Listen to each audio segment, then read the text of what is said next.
안녕하세요. 오늘 저희가 한번 깊이 들여다볼 자료는요.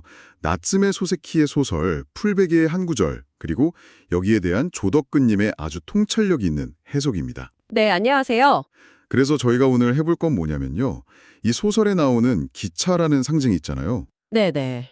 이걸 통해서 소세키가 당시 문명을 어떻게 비판했는지, 그리고 또 이게 되게 역설적인데 바로 그 비판의 대상을 통해서 어떻게 예술적인 깨달음의 순간에 도달하는지 그 과정을 조덕근님의 해석을 길잡이 삼아서 한번 따라가 보려고 해요. 네. 시작하기 전에 이 점은 먼저 짚고 가면 좋을 것 같아요. 이 소설에서 기차는 그냥 뭐 교통수단 이런 게 아니에요. 그렇죠. 그야말로 20세기 문명 그 자체를 대표하는 아주 거대한 상징으로 등장을 하죠. 지금 듣고 계신 분들은 기차 하면 보통 어떤 이미지가 떠오르세요? 뭐 여행의 설렘, 낭만 이런 걸 텐데 저도 딱 그랬거든요. 아마 오늘 소세키의 시선을 따라가다 보면 그 이미지가 완전히 뒤집힐지도 모릅니다. 그러게요. 저도 낭만적인 이미지를 떠올렸는데 소설의 첫 부분부터 정말 충격적이에요. 화자가 딱 이렇게 말하거든요. 드디어 현실 세계로 끌려 나왔다. 음, 그리고 이어서 기차가 보이는 곳을 현실 세계라고 한다. 이렇게요. 굉장히 단정적이죠. 기차가 없는 곳은 비현실이고 기차가 보이는 순간부터가 냉혹한 현실이다. 뭐 이런 선언 같아요. 네, 맞아요. 그리고 그 현실이라는 게 전혀 뭐랄까 긍정적이지가 않죠. 소설을 보면 기차를 수백 명이나 되는 인간을 같은 상자에 집어넣고 굉음을 내며 지나간다. 인정사정 없다. 이렇게 표현하거든요. 그 인정사정 없다는 말이 정말 네, 그게 핵심이에요. 개개인의 사정이나 감정 같은 건 전혀 고려하지 않는 거대하고 비인간적인 시스템의 속성을 그냥 정확히 꿰뚫어 본 거죠. 그리고 이 표현이 저는 정말 날카롭다고 느꼈는데 보통 사람들은 기차를 탄다고 하잖아요. 그렇죠. 내가 주체적으로 타는 거죠. 네. 그런데 화자는 자기는 실린다. 다른 사람들은 간다고 하지만 자기는 운반된다. 라고 말해요. 이 단어 하나 바꿨을 뿐인데 와, 주체적인 인간이 순식간에 그냥 화물처럼 돼버리는 느낌? 맞아요. 수동적인 존재로 전락하는 거죠. 네, 제가 이 부분 읽으면서 밑줄을 쫙 그었어요. 이건 그냥 수동적인 걸 넘어서 인간이 하나의 물건, 처리해야 할 대상으로 취급받는다는 느낌까지 주더라고요. 그 지점 정말 정확하게 보셨네요. 모든 사람이 정해진 시간에 똑같은 속도로 똑같은 역에 내려야 하는 시스템이잖아요. 그 안에서 개인의 특성이나 의지는 무시당할 수밖에 없는 거죠. 그렇죠. 그래서 화자는 한 발 더 나아가서 기차만큼 개성을 경멸하는 것은 없다. 이렇게 단언하기까지 해요. 효율과 속도라는 문명의 가치 앞에서 개인의 고유성은 그냥 거추장스러운 게 돼버리는 현실.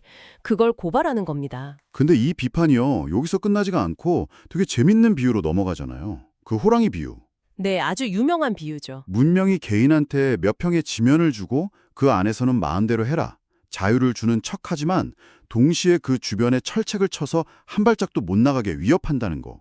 이건 대체 무슨 의미일까요? 동물원 호랑이를 생각하시면 좀 이해가 쉬울 거예요. 우리 안에 갇힌 호랑이는 안전하잖아요. 그렇죠. 먹이도 나오고. 네. 맹수랑 싸울 필요도 없고요. 하지만 그 평화가 진짜 평화는 아니잖아요. 쇠창살 하나만 없어져도 세상은 엉망진창이 될 수 있는 아슬아슬하게 유지되는 가짜 평화죠.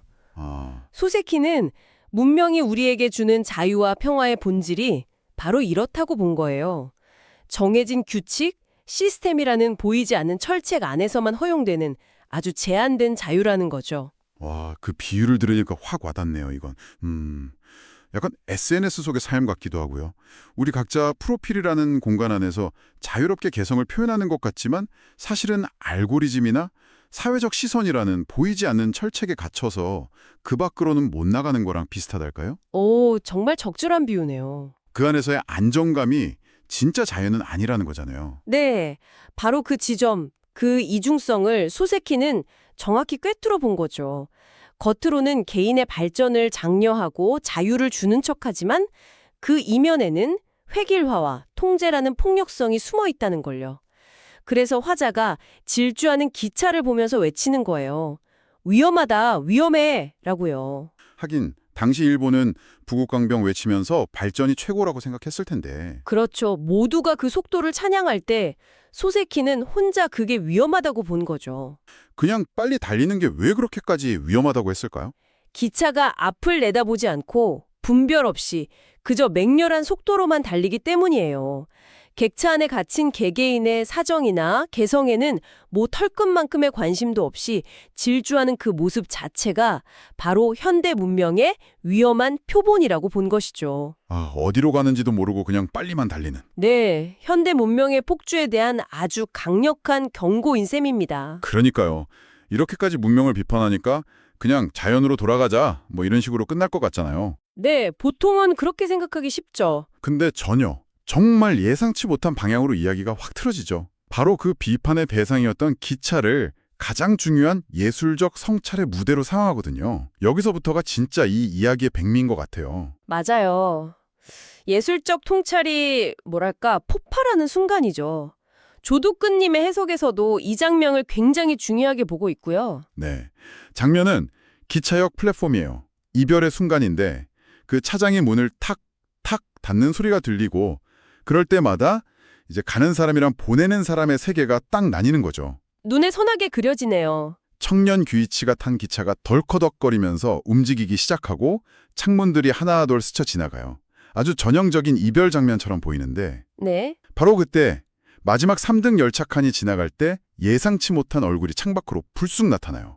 소설에서는 갈색의 빛바랜 중절모 아래로 텁스룩한 수염의 산적 같은 남자라고 묘사돼요. 이 사람이 누구냐면 바로 여자 주인공 나미의 전 남편이에요. 바로 여기서 이 소설의 핵심적인 전환이 일어나는 겁니다. 나미는 그 전 남편 때문에 오랫동안 깊은 상처랑 우울함 속에서 살아왔어요. 말하자면 자기 인생의 가장 큰 고통의 근원인 셈이죠. 그렇죠. 그런데 자신에게 가장 큰 고통을 안겨준 그 인물이 방금 전까지 화자가 개성을 말살하는 문명의 상징이라고 비판했던 바로 그 기차에 실려서 떠나가고 있는 거예요. 아, 그러니까 개인적인 고통의 원인이랑 그 사회적인 억압의 상징이 딱 하나로 겹쳐지는 순간이군요. 나미를 괴롭혔던 두 개의 거대한 존재가 하나가 돼서 눈앞에서 사라지고 있는 거네요. 정확합니다. 나미는 그 기차를 그냥 망연히 바라봐요. 그런데 바로 그 순간이에요. 나미의 얼굴에 이전에는 한 번도 볼 수 없었던 표정이 스치는데 그게 바로 연민이라는 감정이었던 거죠. 잠깐만요. 연민이요? 아니, 자기 인생을 그렇게 망쳐놓은 사람한테요? 저 같으면 뭐 분노나 아니면 후련함 이런 게 먼저 들었을 것 같은데 연민이라니 이건 정말 상상도 못한 감정의 도약인데요. 그렇죠. 근데 그 놀라운 순간을 놓치지 않은 사람이 있었죠. 바로 화자인 화가입니다. 그는 나미의 얼굴에 떠오른 그 연민의 빛을 보자마자 외쳐요. 그거예요, 그거. 그게 나오면 그림이 됩니다. 라면서요. 아, 그토록 찾아 헤맸던 예술의 본질, 그림으로 담고 싶었던 바로 그 순간을 포착한 겁니다. 자, 그러면 이게 대체 다 무슨 의미일까요? 그렇게 인정사정 없고 위험하다고 비판하던 그 기차를 통해서 어떻게 이런 예술적인 완성과 깨달음에 도달할 수 있었던 걸까요? 네, 바로 이 지점에서 조두끈님의 해석이 아주 빛을 발하는데요. 소세끼는 기차로 대표되는 문명을 단순히 거부하거나 적으로 돌리지 않아요. 오히려 그것을 자신의 작품 속으로 깊숙이 끌어안아서 녹여내는 방식을 택하죠. 밀어내는 게 아니라 끌어안는다. 네, 그 점이 중요해요. 한번 생각해 보세요. 개성을 억압하는 비정한 문명의 상징인 기차, 그리고 남이 개인에게 가장 큰 상처를 준 존재인 전 남편. 이 둘은 각각 사회적, 개인적 차원에서 가장 거부하고 싶은 대상이잖아요. 그렇죠. 원수 같은 존재들이죠. 그런데 이 둘이 하나가 돼서 눈앞에서 사라지는 그 찰나에 역설적으로 연민이라는 아주 고차원적인 감정이 태어나는 거예요. 원수 같은 대상을 향한 연민이라 보통의 감정은 아니죠. 그렇죠. 단순한 동정이나 실험과는 차원이 달라요. 나를 그토록 괴롭혔던 저 사람조차도 결국 저 거대하고 비정한 문명의 시스템 속에 속절없이 운반되어가는 나약한 개인일 뿐이라는 것. 그걸 깨닫는 순간의 감정이죠. 아, 개인적인 원한을 넘어서 인간 존재 자체에 대한 더 깊은 이해와 공감이라고 할 수 있어요. 아, 그렇군요. 남이의 연민이라는 게 단순히 전 남편 한 사람을 향한 게 아니라 동시에 저 거대한 문명 속에서 쓰러져가는 모든 개인을 향한 연민으로 확장될 수 있겠네요. 바로 그겁니다. 전 남편마저도 그 시스템의 또 다른 희생자로 보이기 시작하는 거고요. 네, 바로 그게 소세키 예술관의 핵심이라고 할 수 있습니다. 조덕근님의 해석에 따르면 소세키는 이 소설 풀베개에서 비인정이라는 독특한 예술적 태도를 내세워요. 비인정, 한자 그대로 풀면 인정이 아니다 이런 뜻인데? 네, 그래서 자칫하면 인간적인 정을 모두 거부하는 냉정한 태도로 오해하기 쉽습니다. 솔직히 저도 처음에 비인정이라는 단어만 들었을 때는 뭔가 좀 냉정한 태도, 예술을 위해서 세속적인 감정에서 벗어나려는 뭐 그런 걸로만 생각했거든요. 예술가는 고고해야 한다는 그런 이미지 있잖아요. 근데 그게 아니라는 거죠. 조덕근님의 해석을 보면 이건 소극적인 회피가 아니라 굉장히 적극적인 실천에 가깝습니다. 소설 속 화가를 한번 보세요. 아, 그는 인간관계를 피하지 않아요. 시골 안악내부터 절의 동자승, 고승에 이르기까지 온갖 사람들과 아주 친밀하게 관계를 맺고 끊임없이 대화하죠. 맞아요. 사람들과 어울리면서 끊임없이 그들을 관찰하고 분석하죠. 결코 인간 혐오자가 아니에요. 네. 그렇게 인간 세상 한가운데 깊숙이 들어가 있으면서도 동시에 거기에 함몰되지 않고 한 걸음 떨어진 예술가의 시선을 유지하는 것. 그것이 바로 소세키가 말하는 비인정의 실천입니다. 아, 즉, 인간을 떠나서는 예술이 존재할 수 없다는 걸 명확히 하면서도 그 감정의 소용돌이에 휩쓸리지 않는 균형 감각, 그걸 의미하는 거죠. 알겠다. 그러니까 그 비인정이라는 시선, 그 태도가 있었기 때문에 남이의 그 순간을 그냥 감정적인 장면으로만 흘려보내지 않고 이게 바로 예술이다 하고 포착할 수 있었던 거군요. 바로 그거예요. 비인정의 시선이 있었기에 그 연민이 가진 보편적인 의미를 발견할 수 있었던 거죠. 소설 속에서 소세키는 예술을 이렇게 정의해요. 인간을 떠나지 않고 인간 이상의 영원이라는 느낌을 내는 것이라고요. 인간을 떠나지 않고 인간 이상의 영원이라는 느낌을 내는 것? 네. 그리고 바로 남이의 얼굴에 떠오른 그 연민의 순간이 이 정의를 완벽하게 구현하는 지점입니다. 개인의 원한과 슬픔이라는 인간적인 감정을 넘어서 거대한 문명 속에서 살아가는 인간 존재 전체를 아우르는 영원한 느낌. 화가는 바로 그 연민 속에서 예술의 완성을 본 거예요. 자, 그럼 오늘 이야기를 한번 정리해 볼까요?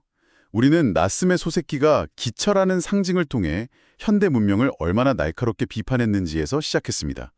개성을 짓밟고 개인을 부품처럼 운반하는 비정한 시스템이었죠. 네. 하지만 이야기는 거기서 멈추지 않았어요.